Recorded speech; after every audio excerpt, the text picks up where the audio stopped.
The mechanics of the film projector.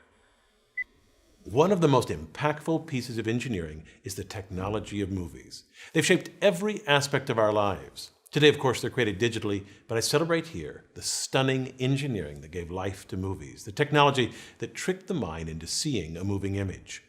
Film came in many sizes, from the giant 70mm, popular in the 1960s for epics like Lawrence of Arabia, to 35mm used for most feature films, to 16mm for schools, and even 8mm used by home enthusiasts. The larger the film, the greater the resolution, of course. All worked with mechanisms similar to common 16mm projectors. I'll examine this Bell & Howell 1580 16mm projector built in 1979. We'll look at the shuttle that starts and stops the film, the shutter that strategically blocks light, and the photosensor that reads the sound, all of which operate in harmony.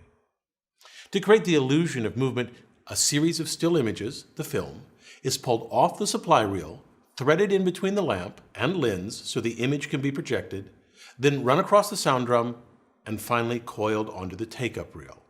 However, it isn't as simple as that sounds.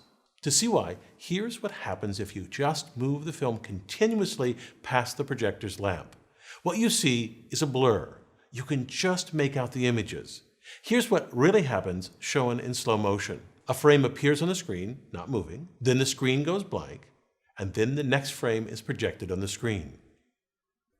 The projector must hold the image on the screen for a moment and then cover up the image while the film moves to the next frame. Two mechanisms do this. First, the shuttle. The shuttle has 3 teeth which engage the sprocket holes in the film. The shuttle moves back to disengage from the film, then moves up, then forward to engage the film, then moves down, pulling the film with it. The film is stationary most of the time and only moves when the shuttle is moving down. This is the intermittent motion of the film necessary to avoid blurring of the projected image. Here is slow motion footage of the shuttle moving up and down intermittently. From this angle, you clearly see the shuttle move forward and back to engage and disengage from the film. 2 shuttle arms hold the teeth of the shuttle in place. In between the arms is an eccentric cam. This cam rotates with an axle and moves the shuttle arms up and down. The outline of the cam has a constant width so that the distance between the arms doesn't change. The cam shape holds the shuttle steady at the top and bottom of its travel. To see how the shuttle moves forward and backward, let's look down from above. The shuttle arms act like a third-class lever. They pivot on one end, and at the other end, a spring force pushes them forward and an effort forces them backwards. This backwards effort is created by a disc tilted a few degrees off of the axle. When the axle turns, the disc wobbles. A horizontal post connected to the shuttle arms is pressed into contact with the wobbling disc by the spring force. As the axle turns and the disc wobbles, the shuttle arms are rhythmically pressed backwards. This movement is synced with the eccentric cam to create the required motion of the shuttle. The shuttle transports the film so that it's stationary most of the time and quickly advances to the next frame. Though it is rapid, the film movement will still cause blur in the projected image. The blur is eliminated by a shutter. The shutter is a disc with a blade that protrudes from half the circumference. The other half is open. The shutter rotates once every frame and is synced so that the shutter blade blocks light from the lamp while the shuttle is advancing the film. This prevents the projection of film motion on the screen. The film passes by the lamp at 24 frames per second. At that rate, the human mind blends the still frames into fluid motion. A projector with a single bladed shutter blocks light from the lamp once every frame. So half the time, every 24th of a second, the screen is dark. This switching between a bright projected image and darkness is called flicker.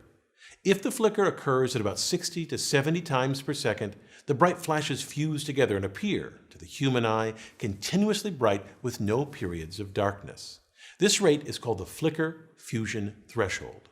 Since 24 flickers per second is below the threshold, the flicker is visible. This flicker is the origin of the term flick as slang for movies.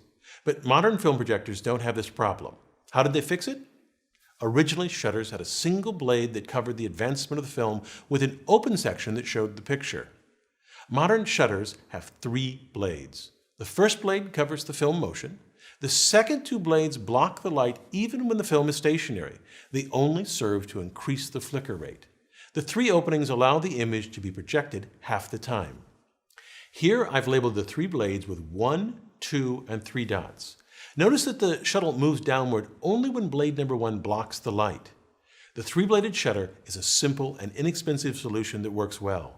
The frame rate stays at 24 frames per second, and the flicker rate increases to 72 flickers per second, above the flicker fusion threshold, so the movie appears to move smoothly and without distracting flicker. This means if you watch a film in slow motion, you will see a single frame is flashed on the screen 3 times before the next frame appears. A subtle but important detail of film projectors is the film loop. The loop allows for 2 kinds of motion of the film, intermittent and continuous. The key is they happen simultaneously. The film must pause in front of the lens to project without blur, but must also move continuously for the proper playback of the sound. The top sprocket pulls the film from the supply reel continuously. A loop of slack film starts to form. This slack allows the shuttle to quickly advance to the next frame without tearing the film. A second loop of slack film at the bottom also forms. The bottom sprocket pulls the film continuously.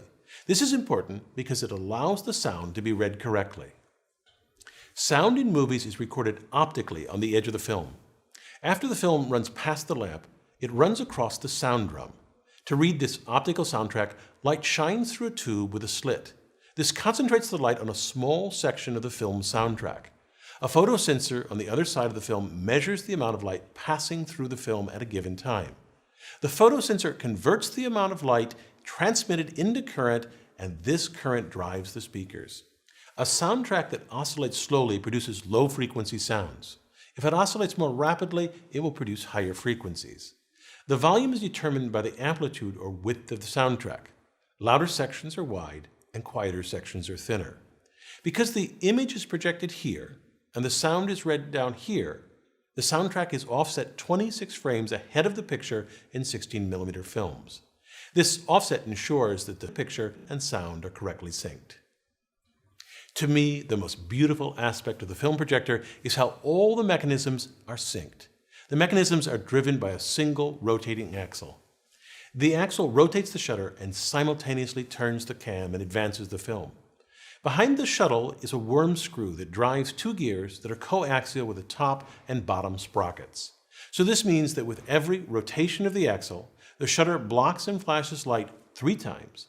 The shuttle pulls down a single frame, and the worm screw rotates the gears and sprockets 1/14th of revolution. Since there are 14 teeth on a sprocket, the top sprocket moves 1 frame worth of film from the supply reel, and the bottom sprocket pulls 1 frame through the projector. This setup keeps all the important mechanisms in sync. One thing to keep in mind is that film projectors were designed and built in parallel with film cameras. In fact, in many respects, the technology in both cameras and projectors are nearly identical. I'm Bill Hammack, the Engineer Guy.